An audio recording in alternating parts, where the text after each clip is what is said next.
Hello friends, let's talk about important essay today. So ज़्यादातर students को confusion होता है when they have the topic to what extent do you agree और disagree.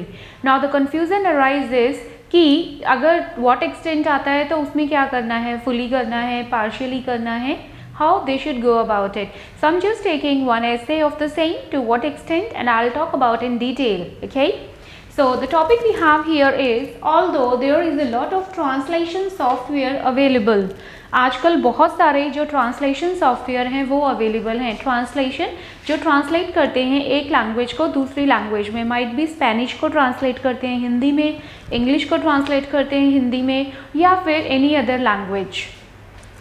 Learning a new language still could be advantageous. तो हालांकि बहुत सारे जो लैंग्वेज ट्रांसलेशन सॉफ्टवेयर हैं वो अवेलेबल हैं, लेकिन फिर भी एक नई लैंग्वेज सीखना जो है वो एडवांटेजियस है। Advantageous, beneficial, to what extent do you agree और डिसएग्री। ठीक है, अब हम इस क्वेश्चन पे आते हैं। So the very first thing we need to see in this question कि ये एग्री डिसएग्री नहीं है, straight away they are asking to what extent.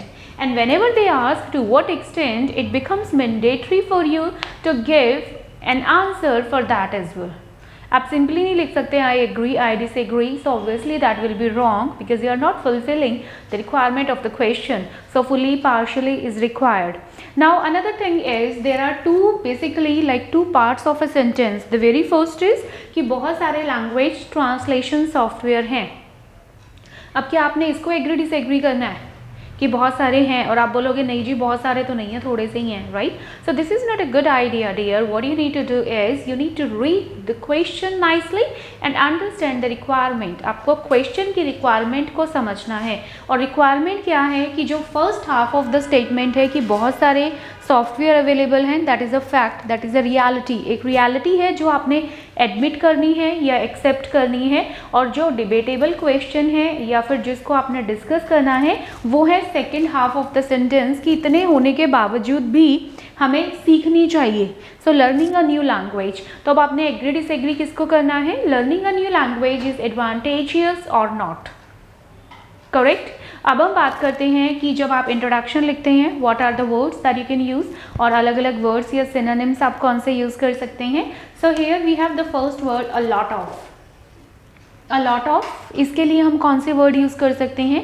We can use many, then we can use numerous, then we have umpteen, it's UMPTEEN. We have host of. So these are the words that you can use instead of writing a lot of again and again. Then we have this word advantageous. Instead of writing advantageous again, you can write fruitful, useful and beneficial. तो ये सारे same family word हैं। These all are the synonyms जो आप यूज़ कर सकते हैं। Then we have another word कि अब जब हम बात करते हैं टू व्हाट एक्सटेंट, अब व्हाट एक्सटेंट, अब इस टॉपिक पे आते हैं। आपको क्या लगता है कि learning a new language is advantageous और नॉट? यस, ठीक है, आप मना नहीं कर सकते that there is no need of learning a language, की सीखने की ज़रूरत ही नहीं है। ऑब्वियसली हम इस बात को एडमिट करते हैं कि बहुत सारे लैंग्वेज ट्रांसलेशन सॉफ्टवेयर अवेलेबल हैं। Absolutely correct, but at the same time we cannot deny that there is no need of learning a new language. तो इसीलिए हम इस स्टेटमेंट को, हम इस टॉपिक को क्या करेंगे? एग्री करेंगे और 100% एग्री करेंगे। आई फॉर्मली, फुली और completely. So fully, completely, formally, इनका मतलब क्या हो गया? 100% एग्री करना। Instead of agree you can write accord और welcome the notion. Notion means idea, कि मैं इस टॉपिक को एग्री करती हूँ। किस टॉपिक को एग्री करती हूँ? कि लैंग्वेज सीखना बेनिफिशियल है। ठीक है, अब हम इसमें और देखते हैं। Then I have just clarified the first half of the statement. Needless to say, translation apps are gaining grounds in the contemporary era. Needless to say means कहने की ज़रूरत नहीं है, admittably, ठीक है? और gone, then whenever you say, it goes without saying that. Goes without saying, there is no iota of doubt, needless to say. इन सभी का मतलब होता है जब एक स्टेटमेंट दिया हुआ है आप उसको एक्सेप्ट कर लेते हैं, उसको एडमिट कर लेते हैं। सो कहने की ज़रूरत नहीं है कि जो ट्रांसलेशन एप्स है वो पॉपुलर हो रही हैं। Gaining grounds means becoming popular, कि जो ये एप्स हैं ये पॉपुलर हो रही हैं कब, कहाँ पे? In the contemporary era. Contemporary era means in the modern time, आजकल। तो आजकल ये जो ऐप्स हैं ये बहुत ज़्यादा पॉपुलर होती जा रही हैं, ठीक है, ये अवेलेबल भी हैं और पॉपुलर भी होती जा रही हैं। और इसके साथ ही हम इसको थोड़ा सा और एक्सप्लेन करते हैं, the best companion for an instant help. और अगर हम बात करते हैं कि ये जो ट्रांसलेशन ऐप्स हैं, ये जो सॉफ्टवेयर हैं, ये हमारे लिए एक कंपेनियन का काम करती हैं, and these are for an instant help. Instant is immediate. Immediate अगर हमें हेल्प की रिक्वायरमेंट है तो वो ऑब्वियसली हमें मिलती ही मिलती है ट्रांसलेशन ऐप से, ठीक है। But at the same time, however, the significance of learning a new language cannot be glossed over. Significant means importance and glossed over means ignored. Obviously important है, लेकिन इम्पॉर्टेंट होने के साथ साथ नई लैंग्वेज को लर्न करने की जो इम्पॉर्टेंस है हम उसको इग्नोर नहीं कर सकते। सो दिस इज़ हाउ, ये टॉपिक का इंट्रोडक्शन था कि टॉपिक को आपने समझना है। टॉपिक समझ में आ गया कि हम बोलते हैं कि हाँ जी, जो लैंग्वेज लर्निंग सॉफ्टवेयर है वो बहुत इंपॉर्टेंट है और बहुत ज़्यादा पॉपुलर भी हो रहे हैं, लेकिन इसके साथ साथ लैंग्वेज को लर्न करना भी इम्पॉर्टेंट है। क्यों इम्पॉर्टेंट है वो अब हम आगे डिस्कस करेंगे। So the first point we have in favor of it is being multilingual. Multilingual is used for a person who can speak more than one language. तो मल्टीलिंगुअल होने के फ़ायदे क्या हैं वो हम डिस्कस करते हैं। मल्टीलिंगुअल, अगर आप एक से ज़्यादा लैंग्वेज बोल सकते हैं, दो से ज़्यादा लैंग्वेज बोल सकते हैं, so that is multilingual. So it helps in finding a lucrative job in an international company. तो अगर हम न्यू लैंग्वेज की बात करते हैं, वो न्यू लैंग्वेज आपकी अपनी कंट्री की भी हो सकती है, because since in India we have so many different languages, ठीक है। इंडिया के अलावा बाहर की जो कंट्रीज़ हैं उनकी भी जितनी भी लैंग्वेजेस हैं, so learning a new language, it could be any of the language, it opens several doors for job. अब जॉब जहाँ पर इंटरनेशनल कस्टमर्स के साथ डीलिंग होती है, क्लाइंट्स के साथ होती है, अब वहाँ पर क्या है कि अगर मान लीजिए आपको वो लैंग्वेज ही नहीं बोलनी आती, obviously you are not welcomed, you are not hired in that particular company. तो मल्टीलिंगुअल होने का एक बेनिफिट क्या है, can get a job that is a lucrative one. Lucrative means high salaried, जिसमें आपको अच्छी सैलरी मिलेगी, वो वाली जॉब आप अवेल कर सकते हैं, आप ग्रैब कर सकते हैं। Since communication skills are integral part, integral are most important, ठीक है, अनअवॉइडेबल, ठीक है। जब भी आप अगर ध्यान देंगे, when ever you prepare your CV, जब भी आप CV प्रिपेयर करते हैं, रिज्यूम प्रिपेयर करते हैं, उसमें हम जरूर लिखते हैं लैंग्वेजेस नोन। तो कौन कौन सी लैंग्वेज आपको बोलनी आती है या आप अंडरस्टैंड कर सकते हैं। Let's say you are there in Canada in the particular area where French is the first language और French is given weightage in fact over English. तो जब तक आपको फ्रेंच नहीं आती, आपको जॉब मिलने में भी डिफ़िकल्टी आएगी, ठीक है। सो द वेरी फर्स्ट रीज़न कि लैंग्वेज आनी चाहिए, सीखनी है जॉब लेने के लिए। अगर कंप्यूटर्स हैं, आपके पास लैंग्वेज ट्रांसलेशंस ऐप हैं, every time you can not rely on the map. आपके पास एक कस्टमर आता है कुछ डिस्कस करने के लिए, कोई क्वेरी लेके, अब आप कस्टमर एक तो ऑलरेडी भड़का हुआ है, ठीक है ना, बहुत ज़्यादा फ्रस्ट्रेटेड है, फ्यूरियस है, फिर आप बोल नहीं सकते कि can you please wait a while, और आप जाकर के उस पर चेक करोगे कि वो क्या कंप्लेन कर रहा है और फिर उसको क्या रिप्लाई करना है, right. Got my point? So it is not visible in the reality ground, possible नहीं होता। तो इसीलिए लैंग्वेज को सीखना इम्पॉर्टेंट है। एवरी टाइम आप लैंग्वेज ट्रांसलेशन ऐप की हेल्प नहीं ले सकते हो। Second, we talk about avail the opportunity of sharing ideas with others in meetings and presentations. अब meetings and presentations चाहे वो स्कूल में है, स्कूल लेवल पे है, यूनिवर्सिटी लेवल पे है, आपके ऑफिस में कोई मीटिंग है, कोई प्रेजेंटेशन है, कोई पॉलिटिकल एजेंडा है, पॉलिटिकल ग्राउंड पे कोई मीटिंग हो रही है। So when you find that you are basically among the cosmopolitan society, आप एक कॉस्मोपॉलिटन सोसाइटी में बैठे हैं, आप एक ऐसी जगह पर बैठे हैं जहाँ पर जो अटेंडेंट हैं, जो लिसनर हैं, वो अलग अलग बैकग्राउंड से हैं और अलग अलग लैंग्वेज को बोलने वाले हैं।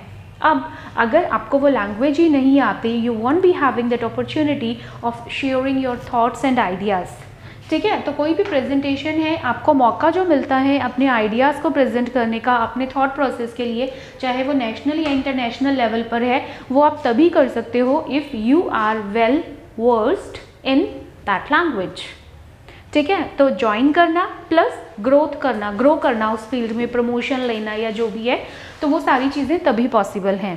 Then third we talk about कि जो लैंग्वेज ट्रांसलेशन ऐप्स हैं या सॉफ्टवेयर्स हैं, इनसे इतनी एक्यूरेट ट्रांसलेशन नहीं होती। ठीक है, एक काम चलाऊ है एक बारी के लिए जिसको हम बोलते हैं that you can survive for a particular situation, but these are not accurate enough. अब वो एक्यूरेट क्यों नहीं होती? Because some slangs are not recognized by the machine easily. Slangs होते हैं जो एक पर्टिकुलर वर्ड होते हैं किसी भी लैंग्वेज की, जो कोई भी लैंग्वेज है उसके जो डिस्टॉर्टेड वर्ड्स होते हैं, डिस्टॉर्टेड जो तोड़ मरोड़ दिए जाते हैं एक पर्टिकुलर एरिया के अकॉर्डिंग, तो ये रीजन या एरिया के अकॉर्डिंग चेंज होते हैं और इतने ज़्यादा वाइड होते हैं कि इनको फीड करना इजीली पॉसिबल नहीं है। तो उस टाइम पर जब हम बात करते हैं कि जो मशीन है वो एक्यूरेट ट्रांसलेशन नहीं बताएगी, तो लीडिंग टूवर्ड्स मिसअंडरस्टैंडिंग्स। अब उसकी वजह से क्या होती है?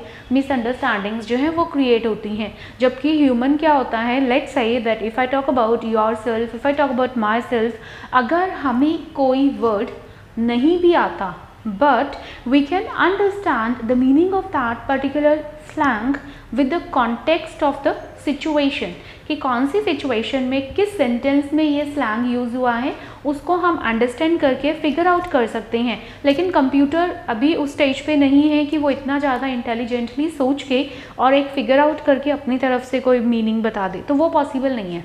ठीक है, तो मिसअंडरस्टैंडिंग्स क्रिएट होती है, तो इसीलिए बेटर है बहुत ज़्यादा जो सीरियस डिस्कशंस होती हैं, जो थॉट प्रोवोकिंग डिस्कशंस हैं या जो बड़े लेवल पे जो होती हैं, उन पे हम इनकी हेल्प नहीं ले सकते हैं मशीन्स की।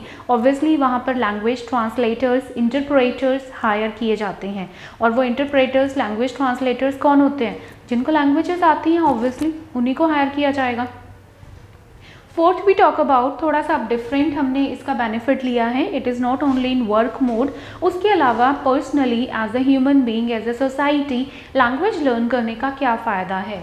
सो क्या बेनिफिट है? Enhance the social circle during travelling. अब in these days what happens, people they are very fond of travelling.